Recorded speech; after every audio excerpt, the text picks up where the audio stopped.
You've spent countless hours in the garage with your dad. Now investing in that old car and working on it with your son reminds you of him. And his legacy lives on. Fund your passion with a low-interest home equity line of credit from Bank of Blue Valley. What are you doing? What are you doing? You don't have fidget spinners when you do the podcast? I don't have fidget spinners, but I want to show you everything I have. I have Dolly Parton. Huh? This is in our basement. For some reason, it made it all the way up here. I think my son took it somewhere. And I have my rainbow because it's almost June, so we're getting ready for Pride Month. This rainbow's never in here. I don't know why it's showing on the camera today, but I'm very excited about it. I have all my awards. I just won Ambassador of the Year for the first act thing. I raised the most money out of all the families. So shout out to everyone on here, and shout out to you, Scott, for helping me raise money. So I brought all my other stuff. How are you, Scott? That's good. At Dolly Parton, I love researching famous people. Yeah. And when you think of the original, working 9 to 5, the women empowerment movement, and speaking of the new recent hire at Burns McDonnell, hiring their first female CEO, which is a gigantic, huge deal. Dolly Parton is great for the show, just like Bank of Blue Valley and everything that they do to empower others. It does not suck to be a woman in Kansas City right now. Kansas City is killing it. If you're a woman, you can kill it here right now. Between all the stuff that's going on current, the Burns and McDonnell hire, there's some major stuff going on if you're a woman here. So yeah, we need to see, does the current ever do day games, like where they do it during the day and it's not at night? I mean, I don't know. I don't play for them, but maybe. I feel like if there ever is one, because I know our CEO guest that is sitting in the waiting room, I know he and I would love to rent a party bus and all of us go to a KC Current game. Oh my God, the KC Current games are the most fun. Have you been yet? I have not. So I really, really need to. My daughter is just turned 3. So this is the perfect season, upcoming season to go. Yeah, they're super fun. And their Pride Night is next level. So is it a giant party? I'm going to find my next girlfriend there, I think. But is it like a giant party? So fun. Mm-hmm. Oh, man. Well, yeah, we definitely. All the rainbows, all the fun. Hey, if you're watching, let us know if you're watching on LinkedIn, Facebook, or YouTube. We have the weirdest thing that's ever happened to us today. It's the first time this has ever happened to the show. But unfortunately, 3 of the 4 guests had emergencies. So we hate that for them. But luckily, we have one amazing guest that's going to join us, and we're going to have a really fun show today. We'll make it 30 minutes, though. Because we're not going to make him talk to us for a whole hour. We could. His business was really interesting. But one time, my now wife said that she had an emergency, and she had to go get her hair cut because there was a cancellation. Mm-hmm. It was like a Tuesday right now. And I looked at my roommate, who's at Burns and McDonnell, and I was like, man, you really got to up your game, Scott, if you're getting canceled on by someone getting an emergency haircut. She canceled on you? She canceled on me, but with haircuts, it's really hard to get a time. And if you lose one, you need to get one back. Having all female business partners, the one thing I know is that haircuts are just one of those things that you find someone that you really enjoy and you stick to it. I got Chelsea. Look who's watching. Hi, Harry. What's up, friend? How are you? That's right. Who else is watching? Just our friend Harry? No, there's a lot of people watching. I need you guys to jump in the comments. A lot of networking happens over here in the comments. It's a good time in the comments. A lot of business happens in the comments. Let's stop talking to each other. Oh, look. Great to see you. Last time we chatted was at the amazing Bank Blue Valley event at the Big 12 tournament. Great day. Yes, Jay, we remember. That was early in the day, so we remember. So great. That's awesome. Well, Jay, it was wonderful meeting your son as well, and you are amazing. All right, so let's just bring up our guest. Nobody cares about us anymore. That's right. Give us that music. So bad. I think we're gonna have to take off this too. All right, so our one, our only, our favorite, yes, ready. Why am I like this? That was really good, Aaron. That was really good. That was amazing. I'm really turning into quite the talk show host. Hi, Riley. How are you? Welcome to the Drinks with Leaders, LinkedIn Live, YouTube Live, Facebook Live. Your face is everywhere right now, Riley. That's fantastic. Are you excited? What's that? Are you excited to be here? I'm very excited. Okay, so tell us who you are, what you do, and how do you get to Kansas City? I'm Riley Wiles. I work in logistics at Bestway Freight Solutions. Moved to Kansas City in the 5th grade, and KC's been home ever since. So, Riley, kind of give us your journey of how you got into freight, and then how you and Jay met each other, and also how your business is doing today. Who's Jay? Tell us who Jay is, too. You guys know each other. You can't talk in code. Who's Jay? So Jay is a business partner. Jay runs an international freight forwarding company. So he does like your ocean and air worldwide. And I do the domestic side of things, trucking, LTL, expedite, things like that. I met Jay. I got into logistics, your first question, Scott. To be honest with you, I was 19 years old and I was just going to the job that paid the most money at the time. And at that particular time, it was logistics. So that's how I got into this field. And it was on the sales type of role. And then I met Jay coaching hockey. I coached his son, who you all had the pleasure of meeting down at the Big 12 tourney. And over the course of some travel hockey weekends, we just kept talking about his side of the business, my side of the business. And a couple of years later, we were able to make something make sense and do a joint venture together. And that's been going on for close to 9 years now. Scott, are you frozen? I'm not. You always get mad at me when I ask too many questions because I get excited when I know the guest. So I only get mad if we have 4 guests and you ask one like 25 minutes worth of questions. That's true. That's true. And so, Riley, for the audience that's watching, if I'm a construction company, if I'm a manufacturing company, or if I'm a solar wind company, what is your fastball that you do just as good, if not better, than anyone else in town?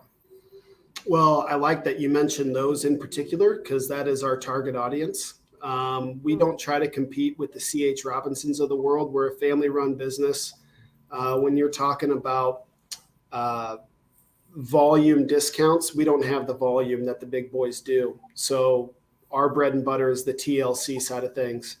And when it comes to construction and time-sensitive deliveries and having somebody watch over everything, answer calls after hours, weekends, things like that, that's where we shine the brightest. And naturally, our carrier network behind that is all catered to that as well. So the drivers that we're dealing with are very familiar with expedited moves, time-sensitive moves, things of that nature. So that's really where we found our calling at Bestway. Is the tough stuff, right? You know, we need this there tomorrow. A C.H. Robinson, you're calling a 1-800 number. At Bestway, you're calling somebody who's been watching over your particular freight since inception. So interesting. So you've built like specialty drivers, specialty carriers, specialty service exactly for that. So where did you start and where is it today? Because it's like a snowball. It gets better and better, but I'm assuming it started out like, hey, give me a shot. Yeah, absolutely. It's funny. When I finally finished college, I did my thesis was to do a business plan. And in that business plan, you do a pro forma and what you envision the business to look like, and you kind of paint a picture. That picture has changed like 5,000 times since we started, right? So In the beginning, it was, do you have freight? If the answer is yes, I will do anything to haul whatever the hell it is you got going on, right? And over the course of time, that's where we kind of found the soft spot in the market where we could really be a player and contribute and add value to these companies. And that's where we found kind of, for lack of a better term, TLC is where we shine. And then after building our carrier network, we were able to match pricing, beat pricing, and then beyond that, just go the extra mile with the customer service side of things. Aaron, are you just like blown away on the freight side of this? So when Riley and I graduated and we were on the line of Olathe East and Blue Valley Northwest, it was like a dream to get a job at FreightQuote. And Riley beat everyone to the punch and get a job there. And I think, Riley, you were one of the first 80 employees. Is that right? And tell us about that experience and, where, kind of like, what was it like to be at a company that, it's sold to C.H. Robinson, but at the time it was cutting edge throughout the country. It was eye-opening for sure. The training side of things was really nice. The growth was insane. I mean, adding people every single week, I felt like 30 to 50 new people came on board. So that was interesting for sure. So it was very cutthroat at the time. It was kind of sink or swim, which was cool. It felt like they were more of a software company that happened to sell freight. We're a freight company that's looking for software assistance on the side. I realized that kind of a year into it, I was like, this is more of a software. I'm just doing web demos and things like that. I didn't feel like I was really tackling freight challenges. I really liked the freight side. I would probably argue I'm not smart enough to do software sales, but I don't think that's true. So that's why I went to a family business after that. That was a trucking company. And then really got to learn the freight side, and then always knew that I wanted to do my own thing. And from there in 2014 came and started Bestway. Okay. So did you at any point see yourself as an entrepreneur pre that? Like when you were in college and stuff, were you ever like, oh, I'll start my own thing? Yeah, I did. I definitely tried to take a lot of shortcuts. There's growing up in Kansas City, knew a lot of people around town and was just trying to, find money to buy a company so I didn't have to try to build something. That's the quickest shortcut, right? Found out pretty quickly not a lot of people with money want to invest in a 20-year-old who doesn't know exactly what they're going to do with that company. So I spent like 2 or 3 years trying to find shortcuts into that world. I always knew that I wanted to be my own boss. I didn't know what that looked like. And then all of a sudden, just being in the industry, 7-8 years had gone by of handling freight and understanding the business. And then I realized, hey, I think I know this well enough to do the grunt work that it takes in the few years of building yourself up. So that's kind of how I did know that I wanted to work for myself. I didn't know what it was. Then I tried to go the shortcut route. And then I was like, if I want to do this, I gotta do it the hard way. Now, the 80-20 rule is always something that we all have in life. And I'm curious, with your business, does 80% of your revenue come from 20% of your clients? You're talking about shortcuts. I could see you being really, really good at just narrowing down at a few really great clients instead of trying to be everything to everyone. So does the 80-20 rule apply to you, or are you always trying to do more and more of that 20% equals 80% of your revenue? Yeah, the 80-20 rule, in particular on the domestic side, I think Jay's side of the business, they're a lot. I mean, they've been in business for 34 years now. They've kind of exceeded that and have a much larger client base. The domestic side, we are living in that 80-20 world, which is scary, but it's awesome at the same time. So I mean, the 20% I consider good friends, and we have great working relationships together.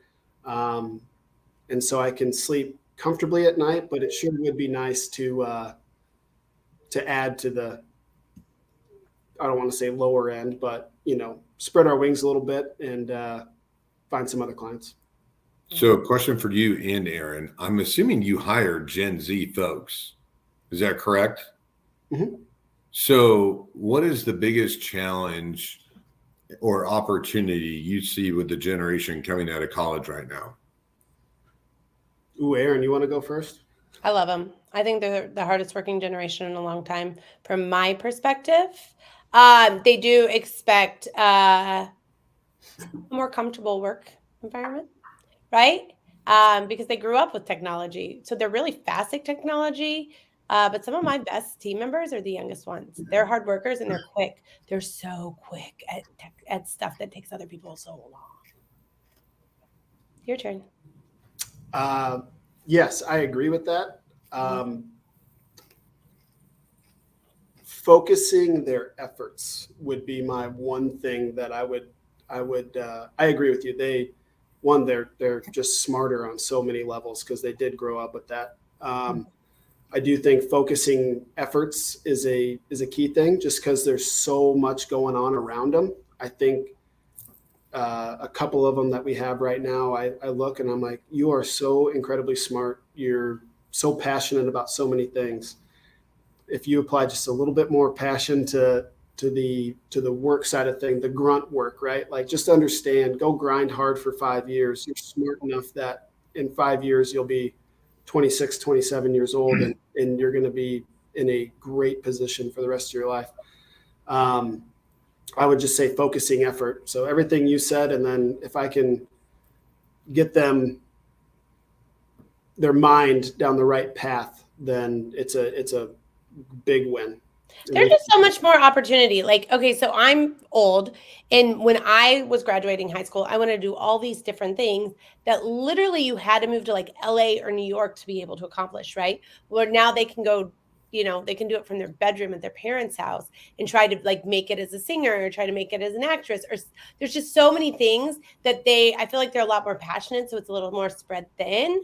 Mm-hmm. But I feel like if you can get their mind to where like work hard, play hard, then they kill it for you. Absolutely. Agreed. Another question on the Gen Z front is when I speak, I always talk about millennials made a mistake of job hopping. Mm-hmm. And I think we were told like, oh, you're the first generation that has access to things and you can move every 2 years. And it was a cheat code to make more money and more money and more money. And I think a lot of millennials look back and go, ooh, I'm not where Riley is. I'm not owning and running a company. I don't have great partners. So Aaron and Riley, do you see in Gen Z that they are moving companies like the millennials did, like every 1 year or 2 years? I don't know enough about that yet. Mine aren't. Yeah, creating an environment that works for them. I think you really have to show them a path of where they're headed. We haven't seen that. Being a family-run business with 30 some odd employees, we have a great retention rate with our hires. But I think it's because we have a path in pretty much every position we have. There is no ceiling, right? So they're smart, right? They know like, hey, I put in this amount of work. I'm worth this. And if you pay them that, they're not going to leave. Whereas I do understand what you're saying with the millennials, man.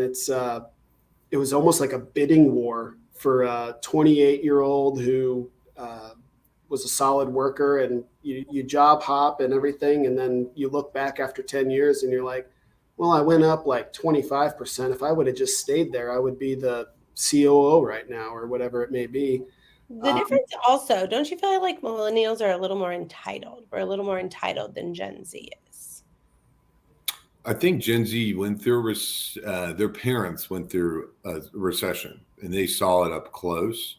Mm-hmm. And I think millennials kind of lit, and Aaron, yourself as a Gen, we came out and graduated in it. So I could totally see maybe millennials potentially being more entitled.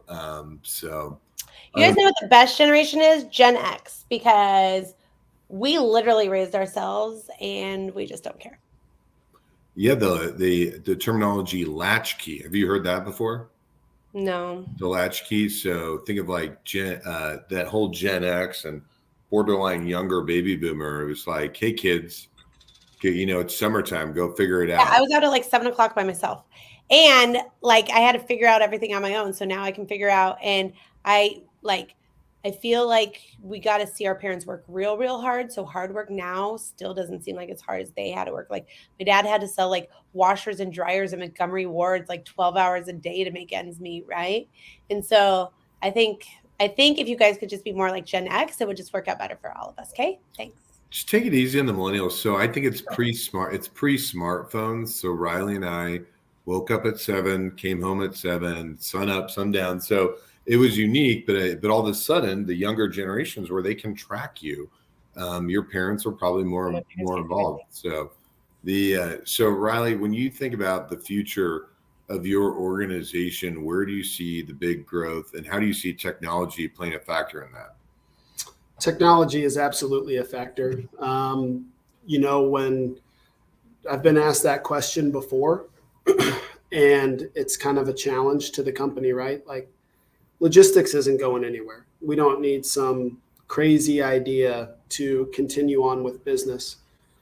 Would we like to have a crazy idea that takes us to, incredible heights? Absolutely. And that's a challenge that we really pose to everybody every day, right? Is bring any idea that we can work through and take us through on Jay's side, he always says, we haven't found the idea to get us through the next 30 years. And I love that because it just empowers everybody to think of ways to separate ourselves from the competition. Long story short, to answer your question, technology plays a huge role. We are a freight company that has technology to help facilitate what we're doing. We're not a technology company that happens to be selling freight. So again, that's our sweet spot when we go talk to people. We want to talk to people with real logistics problems. And our team is just extremely experienced to come up with solutions that a tech company can display to you, but they can't come up with the actual solution on how to execute on their particular project or whatever it may be. So we're going to continue doing that. We're going to continue offering leading edge technology. As far as anything outside of the norm or some idea that hasn't been thought of yet, we're still searching for that. We have 7 minutes left, so I want to make sure we get to the Burns and McDonnell question of the day because I think this is a really good one for you, Riley. I pulled it up before I knew it was just going to be you on the show, but I think it's really good. Okay. So, you ready? I am. Okay.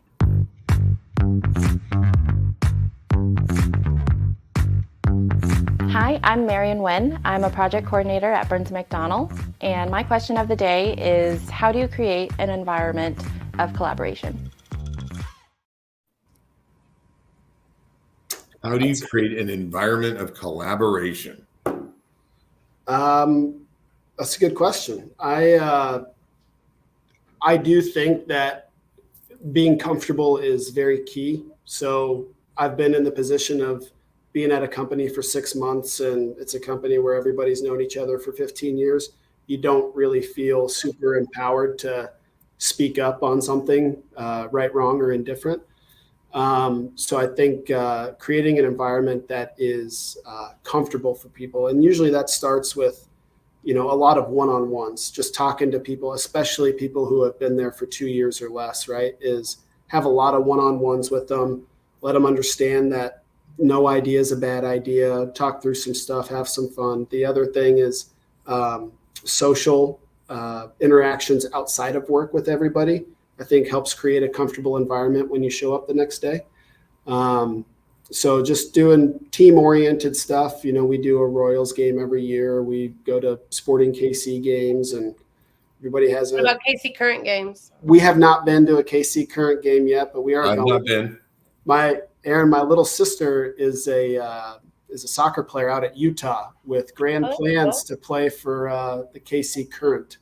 Okay. And season tickets. I should probably get them now You should get them now. Before they're a hard buy. So when she comes, I'm all set up, ready to go. I think they're already a hard buy. You better hurry. Is she good enough that she can play professional soccer? Well, I'm her brother, so my answer is yes. You know who used to play professional soccer was Haley Walsh. I did not know that. Yeah, she used to play professional soccer. Mm-hmm. A kind of a quick question on the technology side, because Erin, I want to ask her this as well. I was with a gentleman that you and I interacted with for a period of time in our early 20s named Ryan Kopp. He was a school teacher. Now he's helping run his brother's business, which is really AI. So they can reach out to 30,000 people all at one time, and the AI chatbot chats with them. And he landed a deal in my industry. And I said, oh my gosh, did you meet them through this person that we all know? And he goes, no, my chatbot met them. And they got him to the point of asking the question to where they go to the office, they call him up, and they thought that they'd been talking to him for months. Yeah. So how do you see AI affecting your businesses? So we're actually in that a little bit right now. So on our website, we have a little icon down there called Rippy, and it's AI backed, AI supported, and it produces quotes. It responds, it does all these things, and it kind of gets it to that level to where when an actual live person takes over, kind of the mundane stuff is all taken care of, which is, it's crazy. The company, there's quite a few companies popping up now. That's the new hot thing, right? Is, hey, we do AI, we're going to help you do this, but especially in our line of work, right? So we just need dimensions, weight, and the type of product, right? And we need just very limited information to produce a quote. Well, if you can do all of that and get the quote back without taking up man hours in the office, that's pretty powerful stuff. And then if they agree to it, then you bring a live person in to start building the relationship. Right. It's pretty cool. My buddy Matt Watson, who I think we all know who that is, him and I talk about AI all the time, and whoever figures out to use it as a tool versus a competitor and all of that is going to win first. So I'll check out bestwayinternational.com. Check out Rippy. All right, look, we have season tickets for the Current. All right, one last question. We have 1.5 minutes left. Are you ready? Go. If you could do anything for the rest of the year in your business, how would your year end? What goal are you looking forward to have by the end of the year? Ooh. One goal. I would say to have all of our different systems completely and seamlessly integrated together. What our clients do not see right now is a little bit of manual labor behind the scenes. And we have a ton of different systems, being international, domestic, air, ground, ocean. We're dealing in a lot of systems right now. It would be great to click one button and everybody has what they need without, 5 internal phone calls and 10 internal emails. Yeah, that'd be it. I like that. Well, thank you so much for coming on, and thank you for being the only person on the show and still willing with it. I really appreciate it. Feel very special being the only guy to have his own show. Thank you so much for watching. Thank you so much to our co-host, to my co-host. Why can't I do this yet? What is wrong with me? It's opposite. Thank you so much to our sponsors, Bank Blue Valley and McDonnell. And we will see you same time, same place here next week. Bye, guys. Thanks, guys. Bye.